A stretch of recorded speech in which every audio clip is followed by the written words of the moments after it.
વસ્તુ લઈને આવીશું ગમનું બહુ ઓળીને નારેલ ઠાકોર થાય એમને ઠાકોરનું કોમ કરશે ઈડા બોલે રાખો બોલા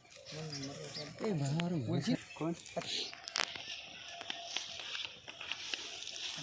તો માં પ્યા આવડું પડ્યું છે આવડું લાવું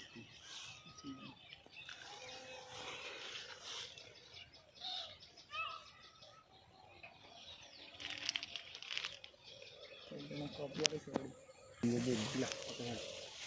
આલો ફરક ને કે કામ સાલે બે એક દાડો કિરણ ને ગતી પરત ના પાઈને શું કિરણ આવો જુઓ એટલે મન નથી કે એને નવી ચેનલ બનાવી આપણે શી ખબર હોય તમારી પાસે કોપી નીકળી દી લે હાસીને હરે હાસી નીકળી જાય ને પછી 3 મહિના ચીડતો 3 મહિના એવું પણ આપણે બિરાજ વળી રમલો છે હવે હાલ ચડાવું બીજું હે ફોર્મસ બીજું ચડાવ અમે એ ઈરું કરાયું હો ઈ કઈ આરુ કી આલુ ઉતરું કે એ તો ઇન્સ્ટામાં જવાનું હવે હાલ હવે 4 સડાવન છે જે